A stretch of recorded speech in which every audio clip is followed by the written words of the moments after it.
This might be one of the things that you've been waiting for. If you watched my video about the idea of us going to Oshkosh, you'll realize or remember that Dynon was the number one thing on the list of 5 things that I really wanted to see.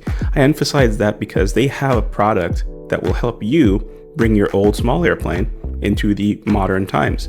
I believe that's critical because you get to add situational awareness and you get to improve safety. You also get to up the value of your aircraft as well, if that's important to you, which is not necessarily important to me, but you.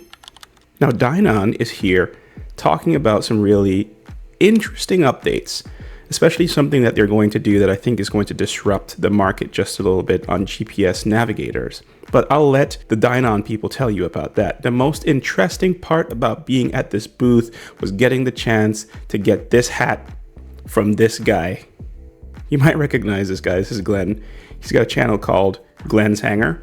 He flies an old small Cessna 172 and does a fantastic job of telling the story about how it is to maintain, fly, love, build community, and give back to the community with that Cessna 172. Dynon had it all right here. And I get to bring that to you in 3, 2. Hi, we're Dynon. We're the Dynon Group, which is a combination of Dynon Avionics, Advanced Flight Systems, and Trig Avionics, which is the most recent addition to the portfolio. Dynon came up through the experimental line of avionics, but now we have a whole portfolio of experimental, light sport, and type certificated avionics for basically all of light aviation and general aviation. Here at the show, we're announcing a capability of integrated IFR GPS navigation, which will be coming to SkyView HDX soon. So I'll ask you just a really quick question.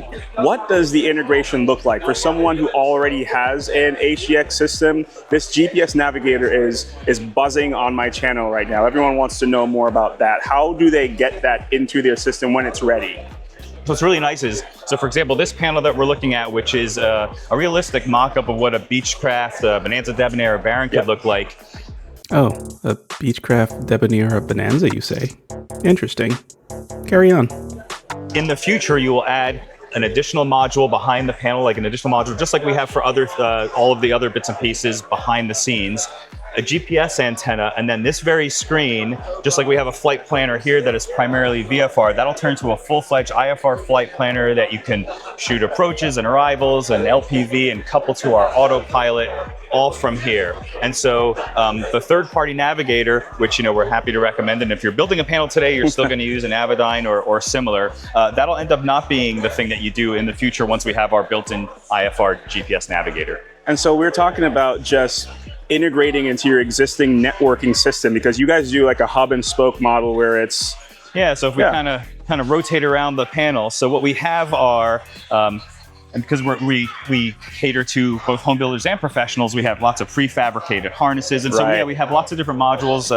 So for example, this little rack here has the ADAHRs and the engine monitor module that are stacked up, and you can see they come in a variety of different shapes and sizes depending on the electronics within them, backup batteries, interface modules to other things. So the IFR module will be something akin to that will then have its own antenna, and that gets you the capability. So installation will be minimal then. I mean, you're talking about selling the unit to an owner who has an A&P and they can just pop it in over the weekend, perhaps. So if you're already a SkyView customer, if you're a home builder, you can literally just install it, yourself over. It'd probably take a couple of hours. And then if you already have a SkyView HDX system in a type certificated aircraft, your A&P will be able to add that capability. And if you're building a new panel, it's just going to become part of the plan. Wow. I really like it. I think what I'm trying to push people on my channel to do is consider the options that they have for design and availability, right? We've got other manufacturers who really put the locks down on how they market their things and how they talk to the community. And then you have Dynon, who I think has been really transparent in the way that you interface with pilot owners, and your dealer network is readily available to help always and get things done. I mean, look at how tidy this package is. So what would be the easiest way for random pilot to start? How would they contact a Dynon dealer? Do I go to Aircraft Spruce, or how does that work? Kind of like all of the above. It depends on if you're a home builder, you can order directly from us or from our partners like Spruce and some of the other folks here. If you're doing a type certificated aircraft, you talk about open source and like kind of doing it yourself and being more open. One of the things we did admittedly a little bit out of necessity early on, is we didn't have a dealer network or an installation network for type certificated aircraft. So we needed to build that.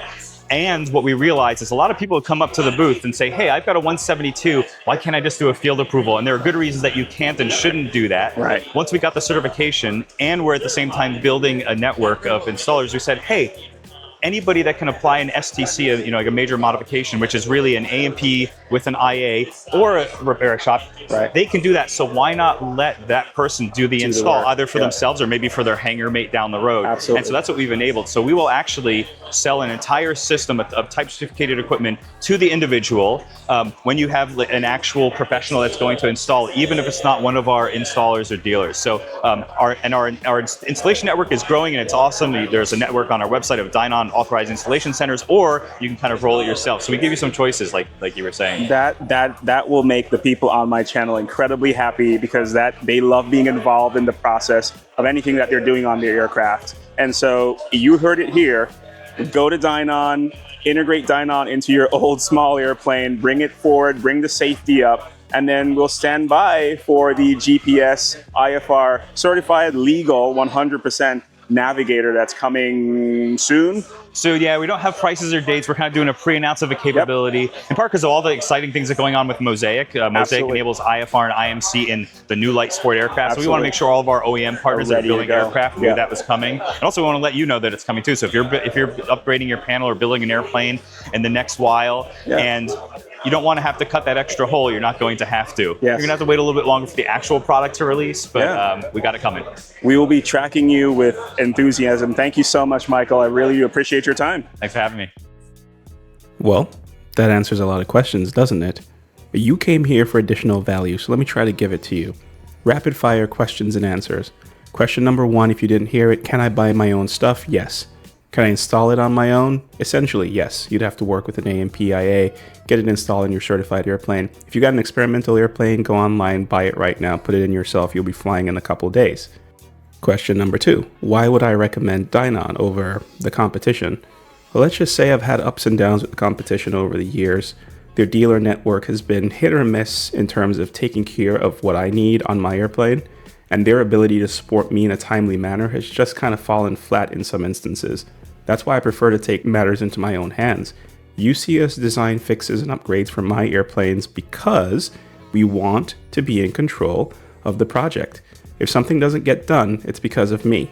If something gets done poorly, it's because of me. If a bad decision gets made, it's because of my A&P Simon. Question number, I don't know what question this is, but have I thought about putting Dynon stuff into my own airplanes? Yes.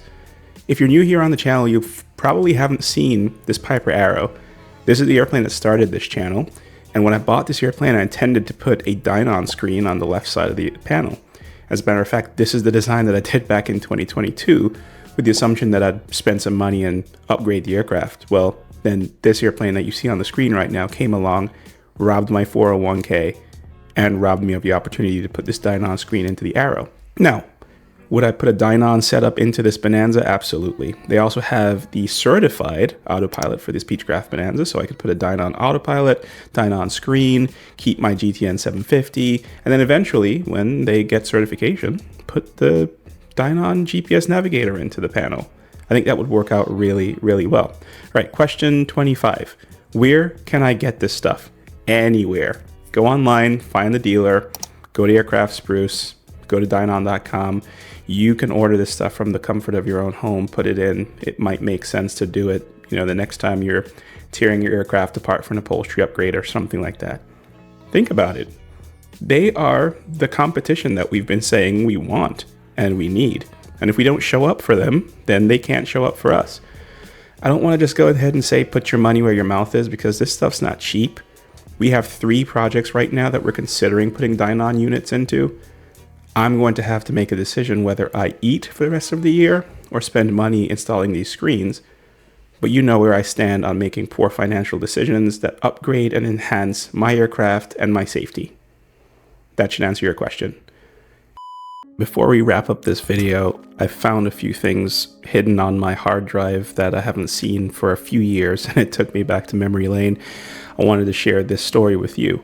What you're looking at here is my CNC router. It's called an X-Carve. I've had this thing for many, many years. It's out in my shed in the back of my yard. Don't break into my house, don't steal my stuff. But this tool is what I use to make prototypes and functioning parts for a lot of experimental airplanes. I've worked with my friend Richard in the past and put Dynon systems, Garmin systems, all kinds of systems into experimental aircraft, from Lanciers all the way up to Glaciers and Velocities. We've made a lot of stuff on this machine, but I made the prototype panel for the Arrow that you're seeing here on that machine at home. Talk about DIY engineering, talk about open source. We sketched this out in SolidWorks and used Fusion 360 to create the tool paths to put on the X-Carve.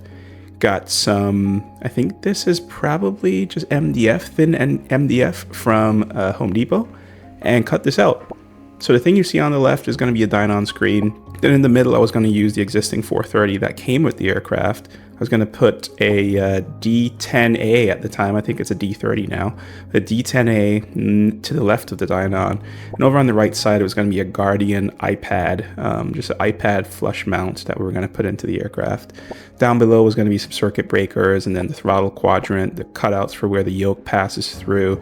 I really designed the crap out of this thing, and I was really proud of what had come out of it. But right in the stack of pictures that I found when I was looking at this, I actually found the text or the email that I sent to the previous owner of the Bonanza telling him, hey, I'm interested in trying to help you get the airplane flying or buying it. So that's how that timeline worked out, and the cash that I'd put aside to try to upgrade this Arrow went into trying to help me buy a V-tail Bonanza that I'm flying around today. So just a story from the archives here on the channel. I hope you can appreciate what we've been through and where we've been, and that we do all of this stuff in an open source, in-house, DIY fashion, but still using a lot of our maintenance professionals to help us make those decisions and taking control of our situation, doing our own projects right here at home as best as we possibly can. All right, that's the end of that story. If you got any questions about Dynon specifically and how it affects you on your flying, go ahead and drop it down in the comments below. I will be down there trying to answer your questions, and if I don't have an answer, I'll shoot Michael an email and say the people want your attention. Could you give them more value? All right, thanks, bye.